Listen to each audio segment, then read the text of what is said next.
today a post dropped that made us literally soy jack in the we just like our jaw dropped to the floor. We literally soy faced in real life. Yeah. It was like, holy we were shit. like we were just floored.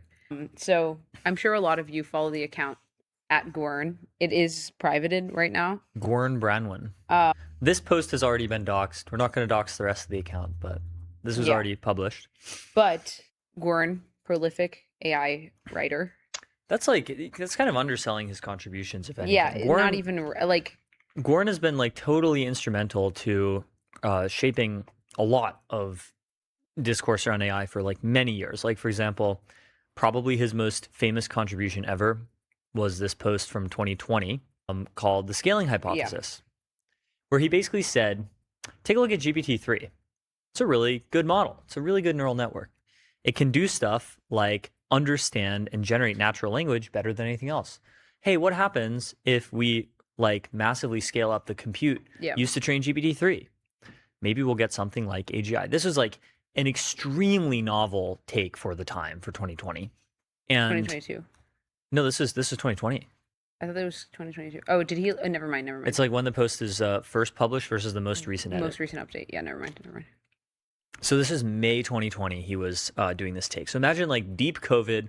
May 2020 was like right before the George Floyd protests. Like just imagine like the vibes of that time, and just like autistically diving into like neural network papers and being like, if we scale this, we might get artificial general intelligence within like a decade. Like that, nobody was doing this. This is before even Anthropic split off from OpenAI.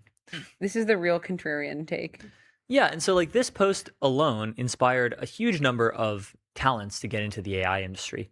Gwern also contributed the idea that you should use nicotine.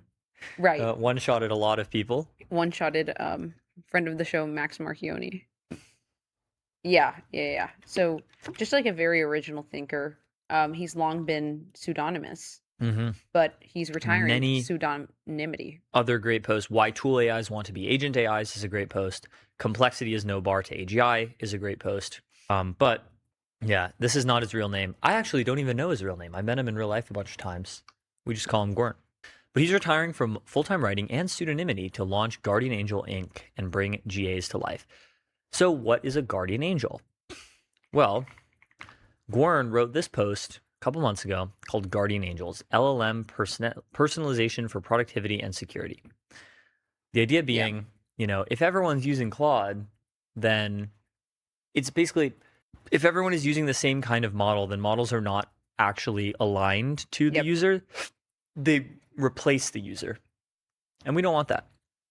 Yeah. And they just like are unable to like act in the user's interests. He has like many reasons why this is the case.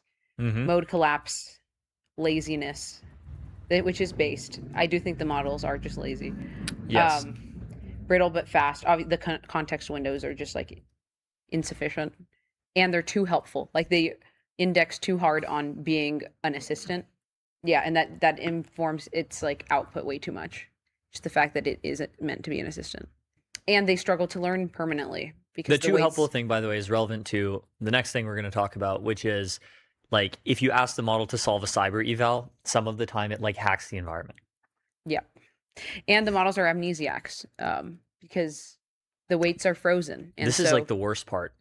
So you can't teach it something and it doesn't feed back into frozen weights. So like remember, the way memory works for LLMs is you literally have the models writing down text. Whenever it observes something about you, it writes down some text into like a note file somewhere. And then the note file just gets pasted into its context window the next time it interacts with you. Yeah, so it'll be like I don't know, like yomama.md, and then it has to go read it.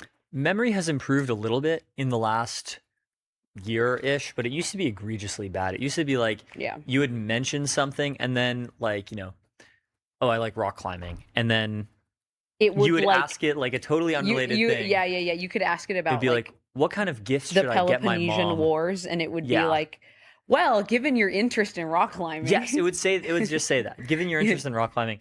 it would just like turn on, like it would bring up the most random stuff. I always have my memory turned off on all my LLMs. I can't Yeah. can't So stand this it. was really bad, especially with Claude. This was really bad, so I turned it off a while ago. It's much better now with agents because they do just write the files and they can just access them whenever needed. This is a Guardian Angels logo, kind of tough. Nice. Yeah, nice. So the idea is basically powerful LLMs should, in the spirit of uploading, brain uploading, Robin Hanson, Age of M mentioned, try to emulate the Pantheon user's mentioned. values and preferences in order to amplify the principle, not replace them. So in order to do this, Kind of a and principal agent problem. yes, exactly. In order to do this and achieve the Guardian Angels, he's launching Guardian Angel Incorporated. This is like a preview of the launch blog post. Is a new AI startup developing personal AI agents for every human. We propose that the Frontier AI labs cannot build personal agents which are loyal to an individual user due to irreconcilable incentives with the institutions that control them, while smaller AI startups can build such agents and compete with them to earn user trust and loyalty in a virtuous competition which benefits all users. This is true, right? Personalization is not alignment. Alignment means taking your side when interests conflict. The labs cannot do that because they are beholden to shareholders, governments, and the institutions that keep them in business. Mm-hmm. So I do wonder, like, you could imagine downsides to this if you have like models aligned to terrorists or whatever. But you could also imagine, Like, there's just probably safeguard. Like, there's a way to make safeguards probably, or classifiers for like if you're a psychopath. just like the model can't do anything illegal. Yeah. So I don't think that this is like, I don't think this is too bad of a problem. I agree. But it's very exciting. We will be watching Gwern's next moves with great interest. Yeah. This is just so awesome. Like, what if by this time next year, we have our like guardian angel agents emailing each other, streaming with each other, and we don't even have to do anything. No, but That would be really fun. I mean, definitely like You're just gonna like open the stream one day and it's just gonna be like two AI avatars. Like, you're absolutely right. no, but if they're successfully tuned to you, then this Yeah, wouldn't be exactly. a problem. In fact, I That's think the thesis. the idea behind this came about because Gwern was trying to use AIs to write for him. He was Yeah. like, he has all these ideas for articles to write all the time because he's so prolific.